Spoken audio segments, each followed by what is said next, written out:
विजया ब्राह्मणकर लिखित श्रावणी भाग दुसरा. मॅट्रिकच्या निकालाचा दिवस जसजसा जवळ येत होता तसतशी घरात सगळ्यांच्या मनाला हुरहुर लागली होती. आशाबाईंच्या तर जीवात जीव नव्हता. उद्या निकाल होता. आशाबाईंच्या मनाची उलाढाल वाढली होती. श्रावणी, उद्या रिझल्ट ना गं? हां.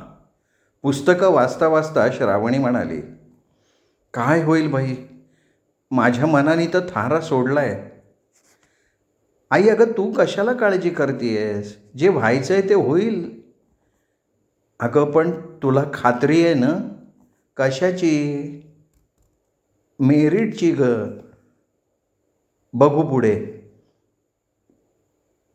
काय हे आशा? अगं स्वतःही टेन्शन घेतीयस, त्या पोरीलाही टेन्शन देतीयस. बाजूलाच उभे असलेले बाबा म्हणाले, अहो पण बिण काही नाही, जे व्हायचं आहे ते उद्या दिसेल. असं म्हणून बाबा तयार होऊन ऑफिसमध्ये गेले.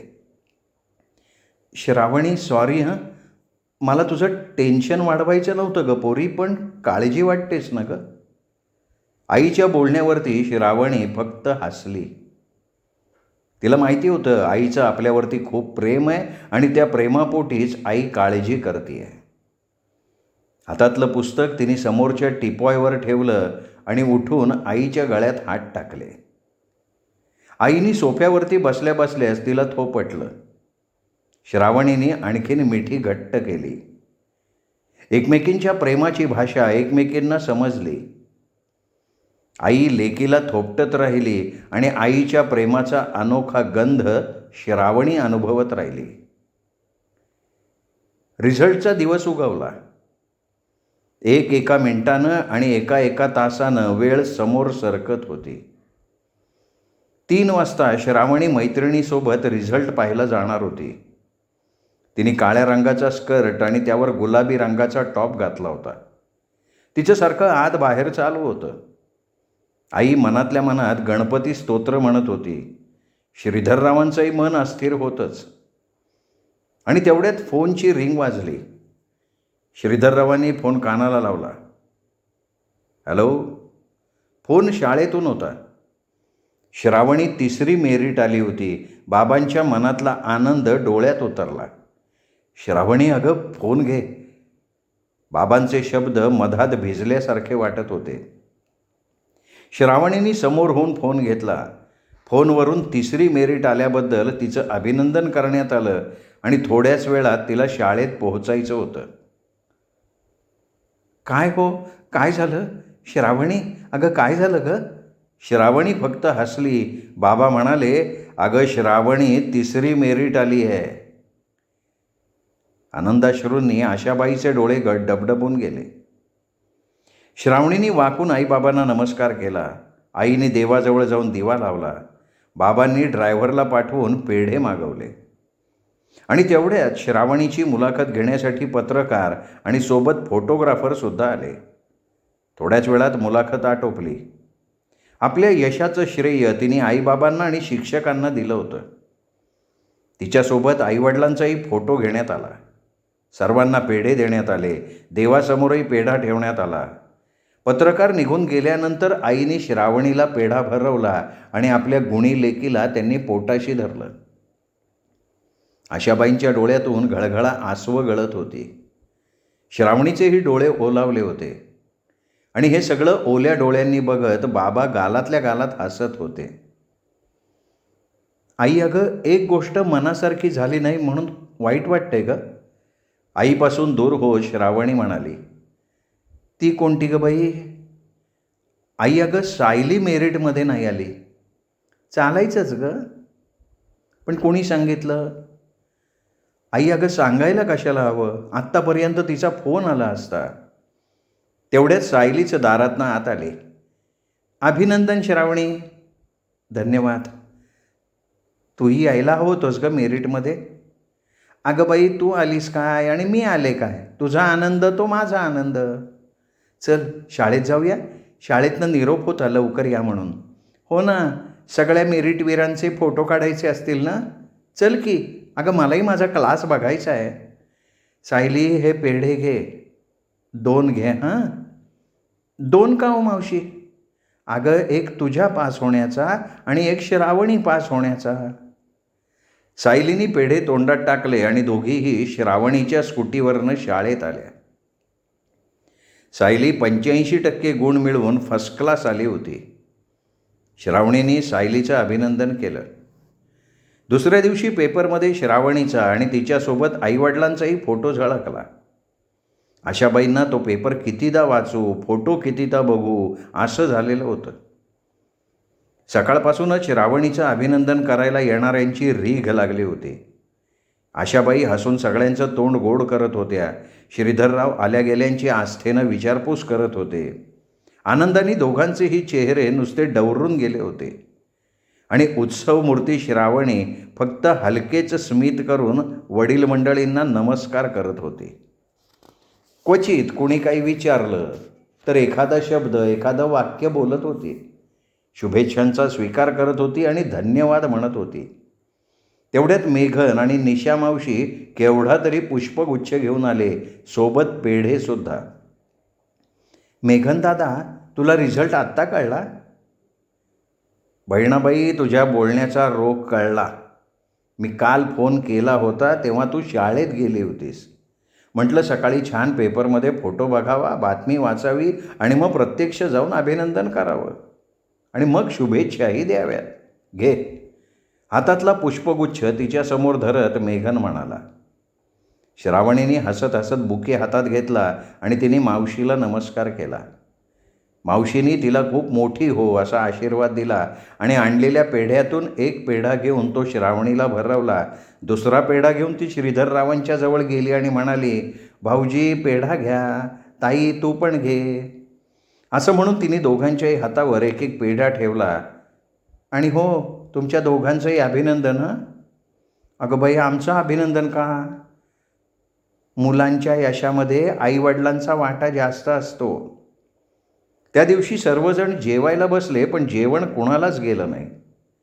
समाधानाने सगळ्यांची मनं तृप्त झाली होती. घरात प्रत्येकाच्या मनात एक आनंदाचा स्रोत होता. सबंध घर आनंदाने जणू निथळत होतं. खरं तर असा निखळ आनंद चौकटीत बंदिस्त होऊच शकत नाही आणि असा हा बिना चौकटीचा आनंद वाटाल तेवढा वाढतो. आज श्रावणी बंगल्यावर श्रावणीच्या यशाचा एक वेगळाच अनोखा मुलामा चढला होता आणि घरातला एक कोपरा पुष्पगुच्छांनी भरून गेला होता. फुलांचा दरवळ मनामनातच नाही तर घराच्या कोपऱ्या कोपऱ्यात पसरलेला होता.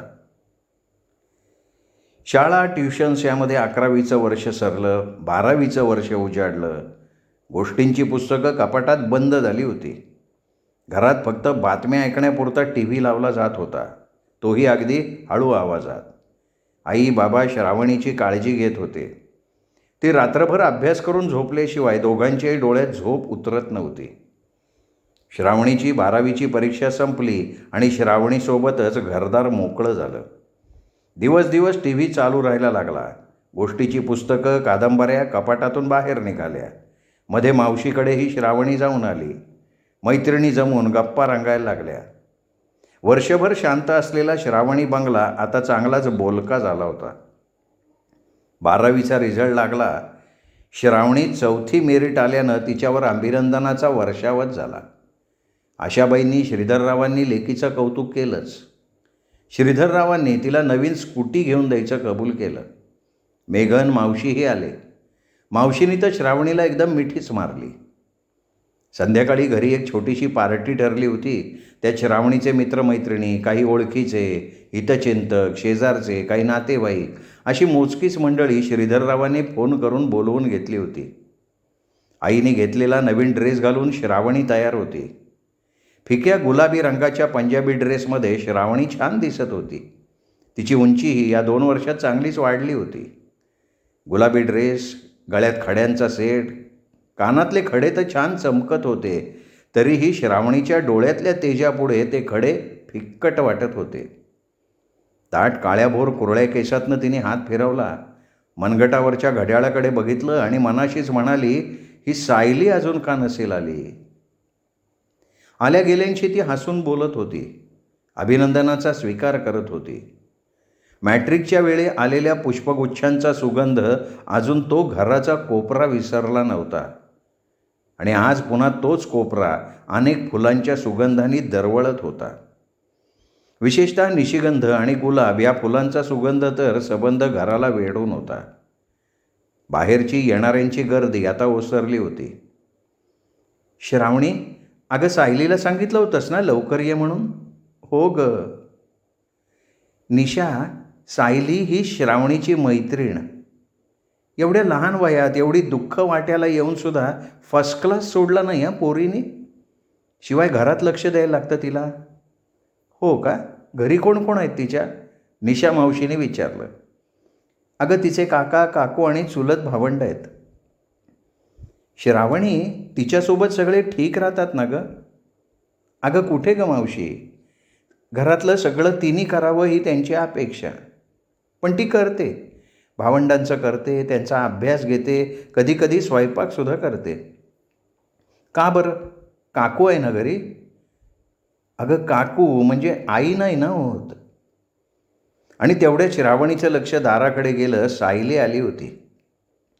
काळा सावळा रंग, शेलाटा बांधा, मागे रबर बँडमध्ये अडकवलेले साधे सरळ काळेभोर केस आणि पाणीदार डोळे, पांढऱ्या रंगाचा जांभळे ठिपके असलेला कॉटनचा ड्रेस. आई, सायली आली ग, श्रावणी आनंदात म्हणाली. अभिनंदन श्रावणी.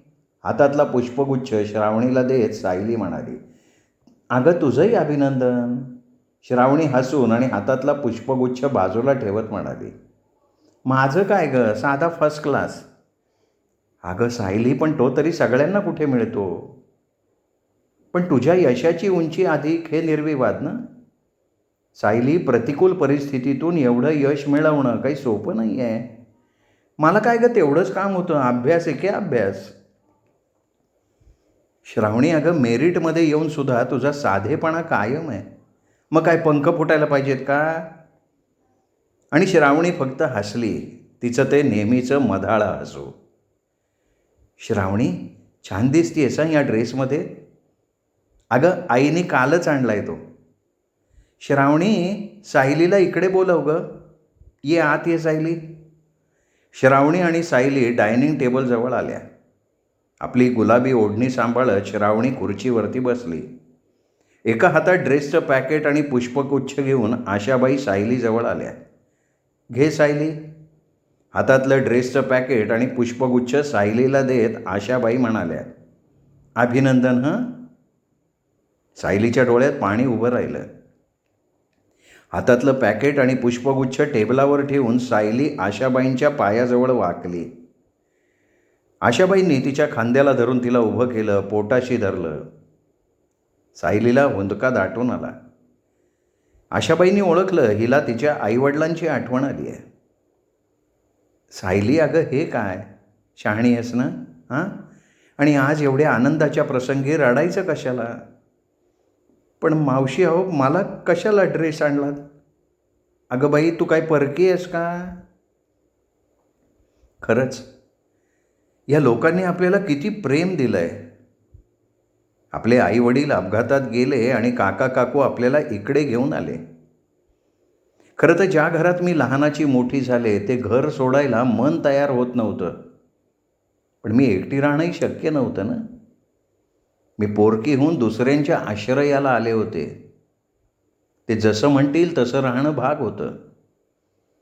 आज लवकर यायचं कबूल केलं होतं श्रावणीला, पण नाही जमलं. काका काकू कुठे लग्नाला गेले होते म्हणून घरचं सगळं आवरायला लागलं. सायली, अगं कुठे हरवली आहेस? जा बरं ड्रेस घालून ये नवीन. आणि तुला तो रंग आवडतोय का नाही ते सांग. अहो एवढं हे सगळं कशासाठी मावशी? अगं आपल्या माणसासाठी. जा घालून ये. आता पण आणि परंतु नको हां. अहो असू दे ना मावशी. हे बघ, औपचारिकपणा सोड, जा आत.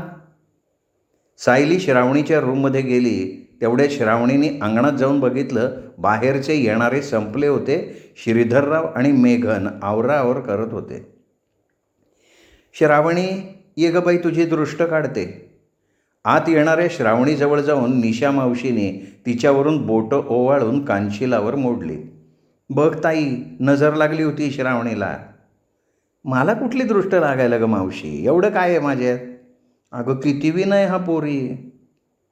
पण एक लक्षात ठेव, हा विनयच माणसांना जास्त मोठा करतो हो आयुष्यात. आशाबाईंचे डोळे एका अतीव समाधानानं भरून आले. तेवढ्यात सायली नवीन ड्रेस घालून बाहेर आली. तो नवीन ड्रेस सायलीला छान दिसत होता. निशा मावशींनी तिच्याकडे बघितलं आणि पटकन श्रावणीची दृष्ट काढली, तशीच सायलीची सुद्धा काढली. सायलीला हे सगळं बघून एकदम आश्चर्यच वाटलं आणि श्रावणीचे शब्द कानी आले. सायली, अगं ही माझी मावशी, हां, निशा मावशी, खूप छान आहे. मला माहिती आहे. तुला कसं माहिती? आत्ताचं मावशीचं वागणं बघून. असं तिला म्हणावंसं वाटलं, पण ती गप्प राहिली आणि हळूच म्हणाली, अगं आधी मावशींना बऱ्याच वेळा भेटलो आहे आपण.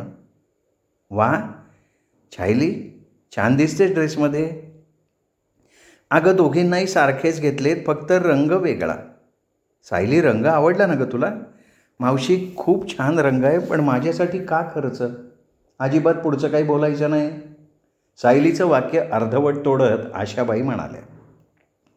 श्रावणीसोबत सायली ही सगळ्यांच्या कौतुकानं न्हावून निघत होती. घ्या गं बाई, करा जेवण करा, रात्र होती आहे. आपण सगळेच घेऊ की मावशी, सायली म्हणाली. सायली आणि श्रावणीनं प्लेट्स घेतल्या. घरातल्या सगळ्यांनी प्लेटमध्ये वाढून घेतलं होतं. मेघन दादा, तू? खुर्चीवर बसलेल्या मेघनला श्रावणी म्हणाली. घेतोय की, मग ये की आमच्याबरोबर. मेघन उठला. त्याने फक्त एका वाटीत 2 गुलाबजाम घेतले. बाकी सगळे आपापल्या प्लेट्स घेऊन खुर्चीवर बसले. दादा, अरे फक्त गुलाबजामच घेतले, थकलायस का? खुर्चीवरती शांतपणे बसलेल्या मेघनकडे बघत श्रावणी म्हणाली. मग थकणार नाही तर काय? तू सारखी मेरिटमध्ये येते आहेस आणि ही सगळी उस्तवार मला करायला लागते आहे. पण आता झालं हं दादा, पुन्हा नाही आता मेरिटची भानगड राहणार.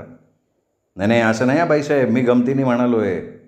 पण माझ्या बहिणाबाई, तुला आयुष्यात कुठल्याही क्षेत्रात मेरिटच मिळो. मेघन अलीकडे चांगला उंच झाला होता. गोरा घारा आईसारखा दिसत होता तो. श्रावणीने मात्र वडिलांचंच रूप आणि रंग घेतलं होतं. अरे दादा, तुझे पेपर कसे गेले? वा, लवकर आठवण झाली की तुला. पेपर मस्त गेले, पण आम्ही आपले क्लासवाले, मेरिट नाही बरं का. इंजिनिअरिंगच्या 2ऱ्या वर्षाला असलेला मेघन म्हणाला.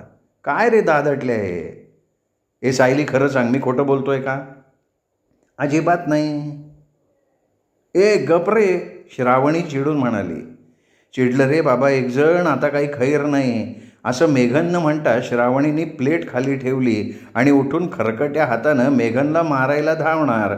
तेवढ्यात चपळाईत मेघन उठला आणि हातात वाटी घेऊनच तो खुर्च्यांच्या भोवती धावायला लागला. अरे हे काय मेघन, लहान आहेस का रे? निशा म्हणाली. मावशी बघ ना, दादा मला किती चिडवतोय. मेघन, तुझ्यापेक्षा लहान आहे ना ती. आणि मग श्रावणीकडे वळून मावशी म्हणाली, ये ग बेटा, त्याचं काय ऐकतेस? ये जेवण कर नीट. याचं घर ना आपण उन्हात बांधू.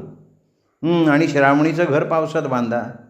पण सांगून ठेवतो, पावसात हिचं घर वाहून गेलं ना, मी माझ्या घराचं दारसुद्धा उघडणार नाही, अजिबात उघडणार नाही.